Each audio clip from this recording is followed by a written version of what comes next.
Hola amigos oyentes, bienvenidos al canal Lecturas de Poder, escuchar, oír, ver. Libro Fragmentos de una enseñanza desconocida.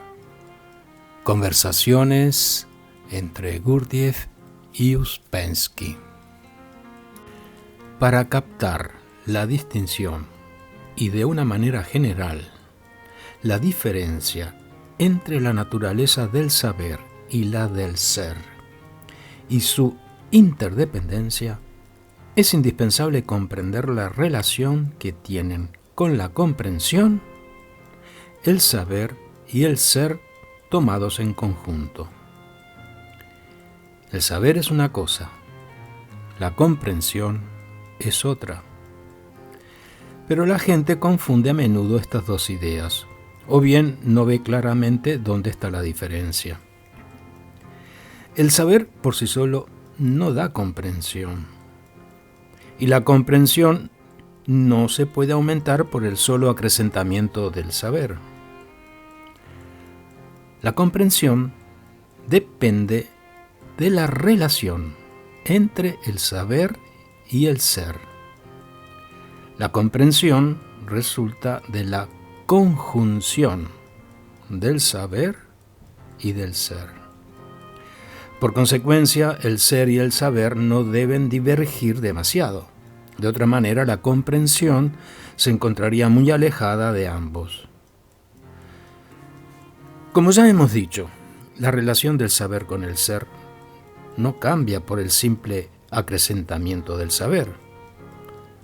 Solo cambia cuando el ser crece paralelamente al saber. En otras palabras, la comprensión no crece sino en función del desarrollo del ser. Con el pensamiento ordinario, la gente no distingue entre saber y comprensión. Piensan que cuanto más saben, tanto más deben comprender.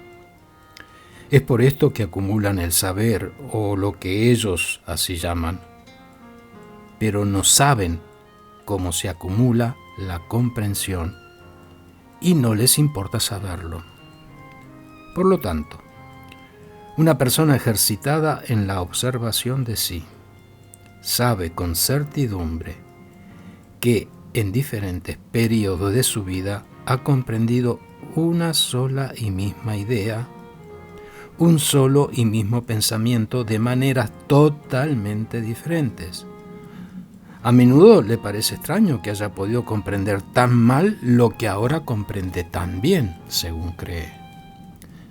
Sin embargo, se da cuenta que su saber sigue siendo el mismo, que hoy no sabe nada más que ayer. ¿Y qué es entonces lo que ha cambiado? Lo que ha cambiado es su ser. Tan luego cambia el ser, la comprensión tiene también que cambiar. La diferencia entre el saber y la comprensión se aclara al darnos cuenta que el saber puede ser la función de un solo centro. Por el contrario, la comprensión es la función de tres centros. De modo que el aparato de pensar puede saber algo, pero la comprensión aparece solamente cuando el hombre tiene el sentimiento y la sensación de todo lo que está vinculado con su saber. Anteriormente hemos hablado de la mecanicidad. Un hombre no puede decir que comprende la idea de la mecanicidad cuando sabe solamente con la cabeza. Tiene que sentirla con toda su masa, con su ser entero. Solo entonces la comprenderá. En el campo de las actividades prácticas, la gente sabe muy bien diferenciar entre el simple saber y la comprensión. Se da cuenta que saber y saber hacer son dos cosas completamente distintas, y que saber hacer no es fruto solo del saber. Pero fuera de este campo de actividad práctica, la gente deja de comprender lo que significa comprender. Por regla general, cuando la gente se da cuenta que no comprende una cosa, trata de encontrarle un nombre. Y cuando le ha encontrado un nombre, dice que comprende. Pero encontrar un nombre no significa haber comprendido.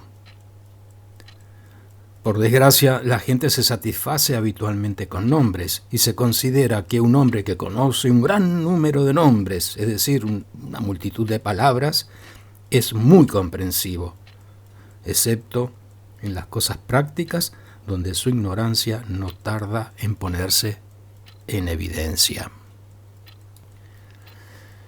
Una de las razones de la divergencia entre la línea del saber y la línea del ser en nuestra vida, en otras palabras, la falta de comprensión que es en parte la causa y en parte el efecto de esta divergencia, se encuentra en el lenguaje que emplea la gente. Este lenguaje está lleno de conceptos falsos, de clasificaciones falsas y de asociaciones falsas. Lo peor es que las características esenciales del pensar ordinario, su vaguedad y su imprecisión, hacen que cada palabra pueda tener 1000 significados diferentes según el bagaje de que dispone el que habla y el complejo de asociaciones en juego en el momento mismo. La gente no se da cuenta de cuán subjetivo es su lenguaje, de cuán diferentes son las cosas que dice, aun cuando todos usan las mismas palabras. ¿No ven que cada uno de ellos habla su propia lengua sin comprender nada o muy vagamente la de los demás, sin tener la menor idea que el otro les habla siempre en una lengua que les es desconocida? La gente está absolutamente convencida de tener un lenguaje común y de comprenderse entre sí. De hecho, esta convicción no tiene el más mínimo fundamento. Las palabras que usan están adaptadas a las necesidades de la vida práctica. Pueden comunicarse así informaciones de carácter práctico, pero apenas entran en un dominio ligeramente más complejo, están perdidos y dejan de comprenderse, aunque no se den cuenta de ello.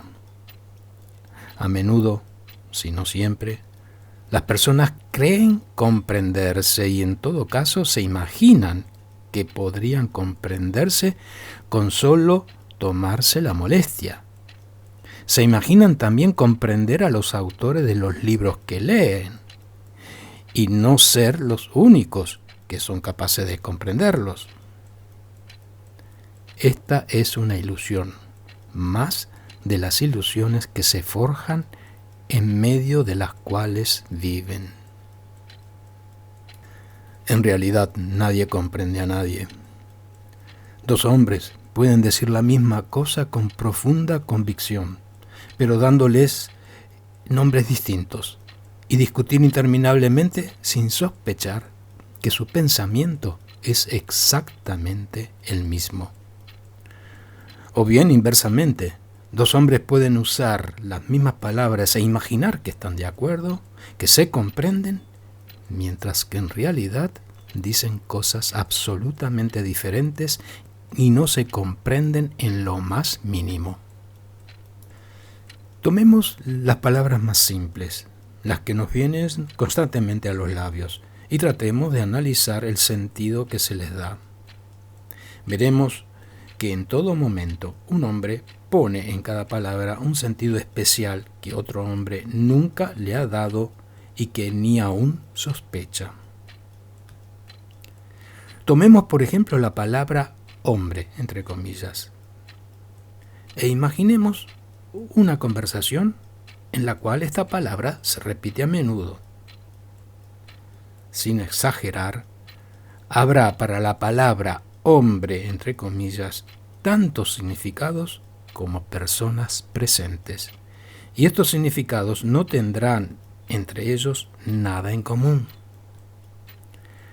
Al pronunciar la palabra hombre, cada cual la enfocará involuntariamente desde el punto de vista desde el cual considera al hombre en general, o desde donde lo considera actualmente por tal o cual razón.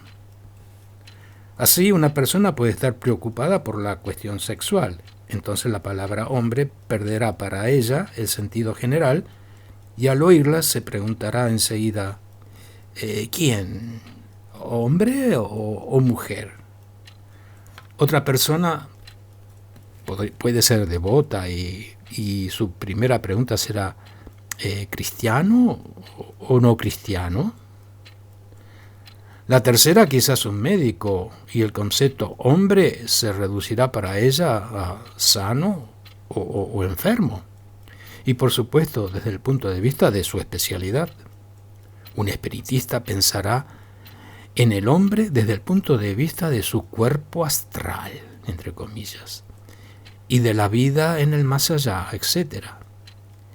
Y si se le pregunta, dirá que hay dos clases de hombres, los mediums y los no mediums.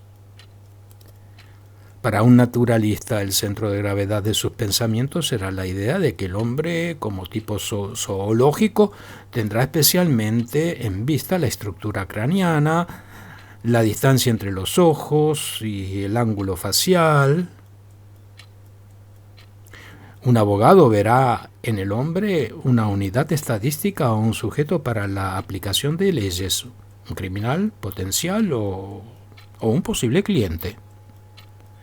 Un moralista, al pronunciar la palabra hombre, no dejará de introducir la idea del bien y del mal.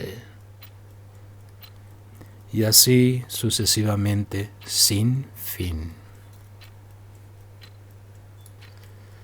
La gente no nota todas estas contradicciones, no ve que habla siempre de cosas diferentes, no se comprende nunca. Es muy evidente que para estudios bien encaminados, para un intercambio exacto de pensamientos, es necesario un lenguaje exacto.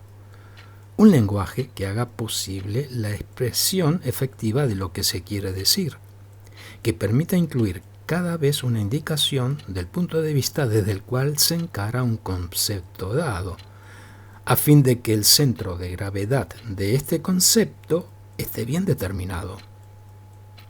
Esta idea es perfectamente clara, y cada rama de la ciencia se esfuerza en elaborar y establecer un lenguaje exacto. Pero no hay un idioma universal. La gente no deja de confundir los lenguajes de las diferentes ciencias y nunca puede establecer sus relaciones justas, aun cuando aisladamente cada rama de la ciencia aparecen constantemente terminologías nuevas y también nuevas nomenclaturas. Mientras más avanzan las cosas, peor se ponen. La incomprensión mutua, en lugar de disminuir, no hace sino crecer. Y hay toda razón para pensar que ésta seguirá ampliándose siempre en el mismo sentido. La gente se comprenderá cada vez menos. Para una comprensión exacta, es imprescindible un lenguaje exacto. Repito, para una comprensión exacta, es imprescindible un lenguaje exacto. Y el estudio de los sistemas del conocimiento antiguo comienza por el estudio de un lenguaje que permitirá precisar de inmediato lo que está dicho, desde qué punto de vista y con relación a qué. Este lenguaje nuevo casi no contiene términos nuevos ni nomenclatura nueva, pero atención, su estructura se basa sobre un principio nuevo, el principio de la relatividad. En otras palabras, introduce la relatividad en todos los conceptos y así hace posible una determinación precisa del ángulo del pensamiento, ya que lo que más le falta al lenguaje ordinario son términos que expresen la relatividad. Cuando un hombre haya asimilado este nuevo lenguaje, entonces, con su ayuda, pueden serle transmitidos todos los conocimientos e informaciones que no pueden transmitírsele por medio del lenguaje ordinario, ni aún con todo el refuerzo posible de términos filosóficos y científicos. La propiedad fundamental de este nuevo lenguaje es que en él se concentran todas las ideas alrededor de una sola idea. Repito, la propiedad fundamental de este nuevo lenguaje es que en él se concentran todas las ideas alrededor de una sola idea. En otras palabras, todas son enfocadas en sus relaciones mutuas desde el punto de vista de una única idea. Y esta idea es la idea de la evolución. La evolución. Naturalmente, de ninguna manera en el sentido de una evolución mecánica, porque ésta no existe, sino en el sentido de una evolución consciente y voluntaria que es la única posible. Todo en el mundo, desde el sistema solar hasta el hombre, y desde el hombre hasta el átomo, se eleva o desciende, evoluciona o degenera, se desarrolla o decae, pero nada evoluciona mecánicamente. Solamente la degeneración y la destrucción proceden mecánicamente. Lo que no puede evolucionar conscientemente, degenera. La ayuda del exterior no es posible sino en la medida en que es apreciada y aceptada, aunque al comienzo sea solo por el sentimiento. El lenguaje que permite la comprensión se basa sobre el conocimiento de la relación del objeto examinado con su posible evolución, sobre el conocimiento de su lugar en la escala evolutiva. Repito este concepto. El lenguaje que permite la comprensión se basa sobre el conocimiento de la relación del objeto examinado con su posible evolución, sobre el conocimiento de su lugar en la escala evolutiva. Con este fin, un gran número de nuestras ideas habituales están divididas de acuerdo a las etapas de esta evolución. Una vez más, tomemos la idea del hombre. En el lenguaje del que hablo, en lugar de la palabra hombre, se utilizan 7 palabras que son hombre número 1, hombre número 2, hombre número 3, hombre número 4, hombre número 5, hombre número 6 y hombre número 7. Con estas 7 ideas estaremos en condiciones de comprendemos cuando hablamos del hombre. El hombre número 7 ha llegado al más completo desarrollo que le es posible al hombre. y posee todo lo que el hombre puede poseer, sobre todo la voluntad, la conciencia, un yo permanente e inmutable, la individualidad, la inmortalidad y muchas otras propiedades que en nuestra ceguera y en nuestra ignorancia nos atribuimos. Solo podemos comprender hasta cierto grado al hombre número 7 y a sus propiedades, así como a las etapas graduales por las cuales podemos acercarnos a él, es decir, el proceso del desarrollo que nos es posible. El hombre número 6 sigue de cerca al hombre número 7. No difiere de él, sino porque algunas de sus propiedades todavía no han llegado a ser permanentes. El hombre número 5 es también para nosotros un tipo inaccesible de hombre, pues ha alcanzado la unidad. El hombre número 4 es un grado intermedio, y hablaré de él más adelante.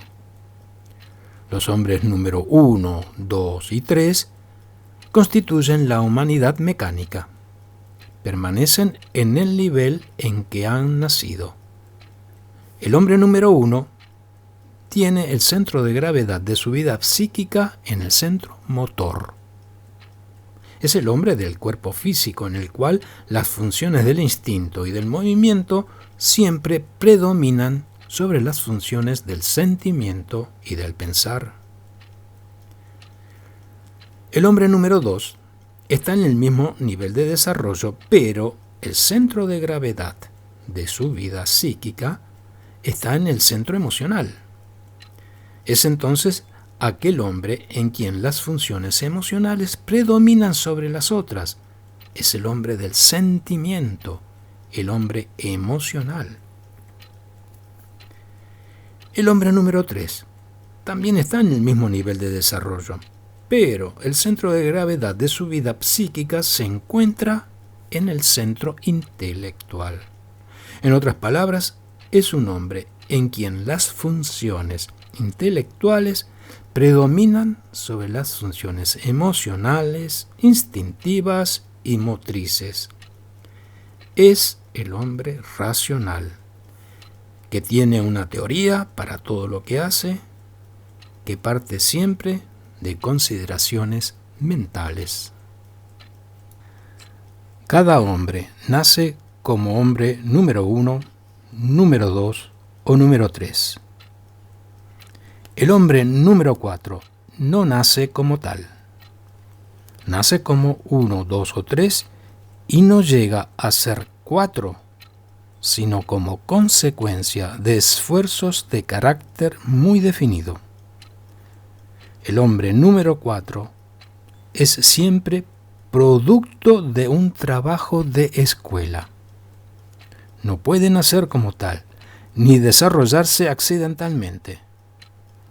Las influencias ordinarias de la educación, de la cultura, etc., no pueden producir un hombre número 4. Su nivel es superior al del hombre número 1, 2 o 3, porque tiene un centro de gravedad permanente que está hecho de sus ideas, de su apreciación del trabajo y de su relación a la escuela. Además, sus centros psíquicos ya han comenzado a equilibrarse. En él, un centro ya no puede tener preponderancia sobre los otros, como en el caso de los hombres de las 3 primeras categorías. El hombre número 4 ya comienza a conocerse, comienza a saber hacia dónde va. El hombre número 5 ya es el producto de una cristalización. Ya no puede cambiar continuamente como el hombre número 1, 2 y 3. Pero se debe tener en cuenta que el hombre número 5 puede ser tanto resultado de un trabajo justo como el resultado de un trabajo equivocado. Puede haber llegado a ser número 5 después de haber sido número 4. Y puede haber llegado a ser número 5 sin haber sido número 4. En este caso, no podrá seguir desarrollándose, no podrá llegar a ser número 6 y número 7. Para llegar a ser número 6, primero tendrá que volver a fundir completamente su esencia ya cristalizada. Tendrá que perder intencionalmente su ser de hombre número 5. Pero esto no puede llevarse a cabo sino a través de sufrimientos terribles. Felizmente, tales casos de desarrollo equivocado son muy poco frecuentes. La división del hombre en 7 categorías permite darse cuenta de miles de particularidades que no pueden ser comprendidas de otra manera. Esta división es una primera aplicación al hombre del concepto de la relatividad. Cosas aparentemente idénticas pueden ser completamente diferentes según la categoría de hombres de donde realmente surgen o en función de la cual se las encara. Según este concepto, todas las manifestaciones interiores y exteriores del hombre, todo lo que le es propio, todas sus creaciones, están igualmente divididas en 7 categorías. Por lo tanto, ahora podemos decir que hay un saber número 1, basado en la imitación, los instintos o aprendido de memoria, machacado y ejercitado repetidas veces. El hombre número 1, si es un hombre número 1 en todo sentido de la palabra, adquiere su saber como un mono o como un loro. El saber del hombre número 2 es simplemente el saber de lo que a él le gusta. El hombre número 2 no quiere saber nada de lo que no le gusta. Siempre y en todo quiere algo que le agrade. O bien, si es un enfermo, por el contrario, es atraído por todo lo que le desagrada. Está fascinado por sus propias repugnancias, por todo lo que le provoca en él horror, espanto y náusea. El saber del hombre número 3 es un saber basado en un pensar subjetivamente lógico, en palabras, en una comprensión literal. Es el saber del ratón de biblioteca, de los escolásticos. Por ejemplo, son hombre número 3 los que se han contado cuántas veces se repite cada letra del alfabeto árabe en el Corán y han basado en esto todo un sistema de interpretación. El saber del hombre número 4 es de una especie totalmente diferente. Es un saber que viene del hombre número 5, quien lo ha recibido del hombre número 6, el cual a su vez lo ha recibido del hombre número 7. Sin embargo, es innecesario decir que el hombre número 4 asimila solo el conocimiento de lo que corresponde a sus poderes. Pero en comparación con el saber del hombre número 1, 2 y 3, el saber del hombre número 4 ha comenzado a liberarse de los elementos subjetivos. El hombre número 4 está en camino hacia el saber objetivo. El saber del hombre número 5 es un saber total e indivisible. El hombre número 5 posee ahora un yo indivisible y todo su conocimiento pertenece a este yo. ya no puede tener un yo que sepa algo sin que otro yo no esté informado. Lo que sabe, lo sabe con la totalidad de su ser. Su saber está más cercano al saber objetivo que el del hombre número 4. El saber del hombre número 6 representa la totalidad del saber accesible al hombre, pero aún puede ser perdido.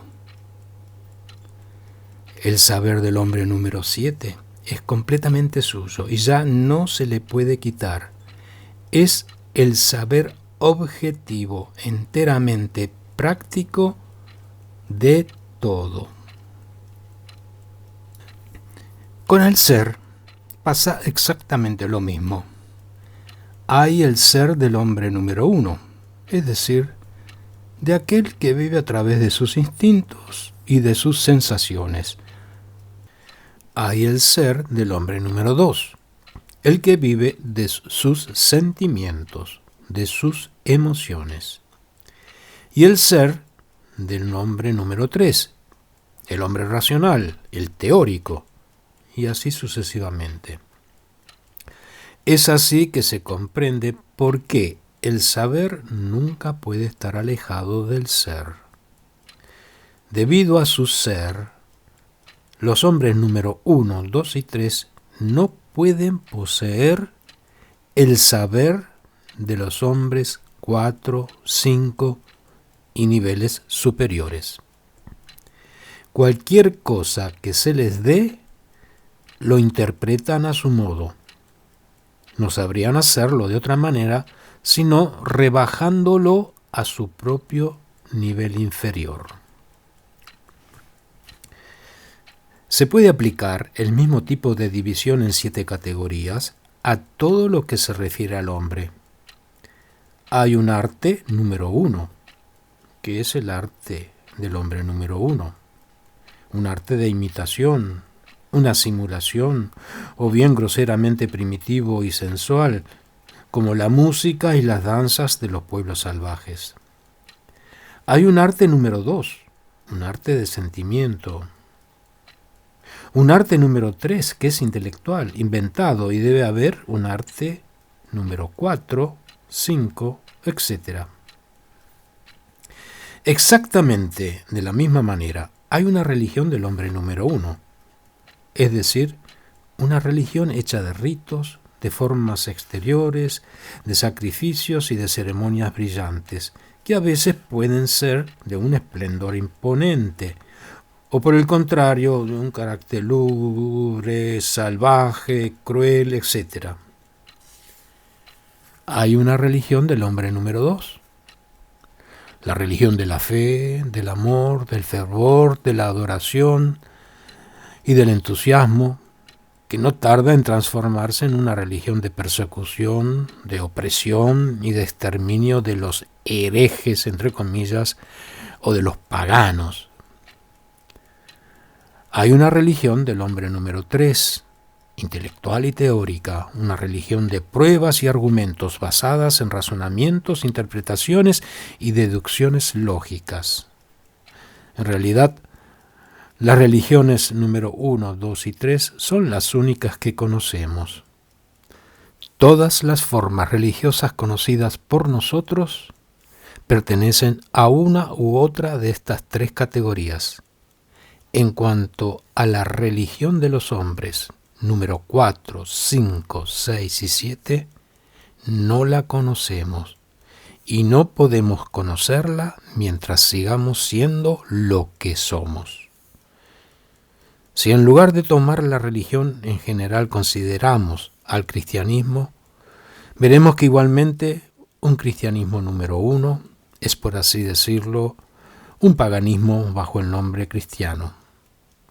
El cristianismo número 2 es una religión del sentimiento, algunas veces muy pura pero desprovista de fuerza, y otras veces sanguinaria y atroz, como la que condujo a la Inquisición y a las guerras religiosas.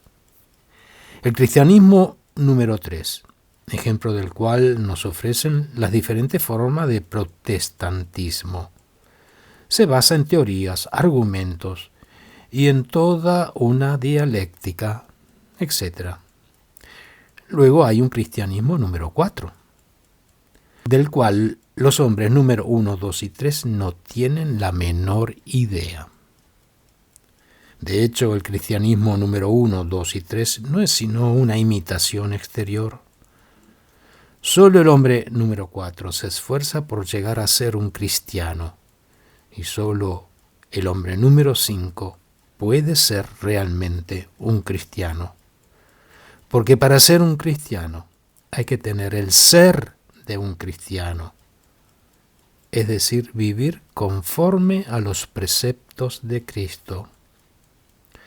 Los hombres número 1, 2 y 3 no pueden vivir conforme a los preceptos de Cristo, porque para ellos todo, entre comillas, sucede.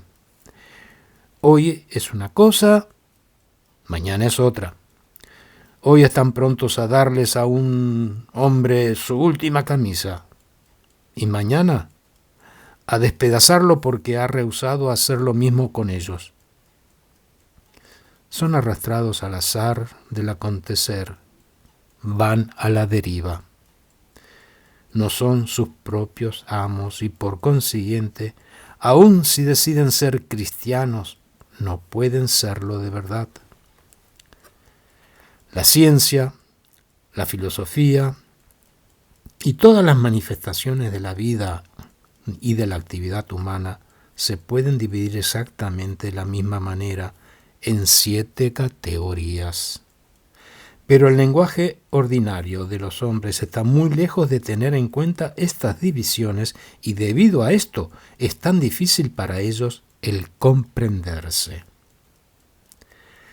Al analizar los diferentes sentidos subjetivos de la palabra hombre, hemos visto cuán variados y contradictorios y sobre todo cuán velados e indiscernibles, aun para quien habla, son los sentidos y matices de sentidos, creados por asociaciones habituales que pueden introducirse en una palabra. Tomemos otra palabra, mundo, entre comillas. Por ejemplo, cada cual la comprende a su manera. Cada cual, al decir u oír la palabra mundo, tiene sus asociaciones particulares totalmente incomprensibles para otro. Cada concepción del mundo, entre comillas, cada forma de pensar habitual, trae consigo sus propias asociaciones, sus propias ideas. Para un hombre cuya concepción del mundo sea religiosa, por ejemplo, un cristiano, la palabra mundo llama de inmediato a toda una serie de ideas religiosas y necesariamente se asocia a la idea de Dios, a la idea de la creación del mundo o del fin del mundo, de este mundo pecador y así sucesivamente. Para un adepto del Vedanta, el mundo será ante todo ilusión, maya. Un teósofo pensará en los diferentes planos, físico, astral, mental, etc. Un espiritista pensará en un mundo del más allá, en el mundo de los espíritus. Un físico mirará el mundo desde el punto de vista de la estructura de la materia. Será un mundo de moléculas, de átomos y de electrones. Para un astrónomo, el mundo será un mundo de estrellas y de galaxias. Y esto no es todo. El mundo de los fenómenos y el de nuómeno. El mundo de la cuarta y otras dimensiones. El mundo del bien y del mal. El mundo material y el inmaterial. La relación de fuerzas entre las diversas naciones del mundo. La cuestión de si el hombre puede ser salvado, entre comillas, en el mundo, etcétera, etcétera. Los hombres tienen miles de ideas diferentes sobre el mundo, pero les falta esta idea general que les permitirá comprenderse mutuamente y determinar de inmediato desde qué punto de vista se proponen mirar el mundo. Continuará. Si les gustó este audio video, envíenme un comentario, pongan un like y reenvíenlo a sus amigos. Muchas gracias por escuchar.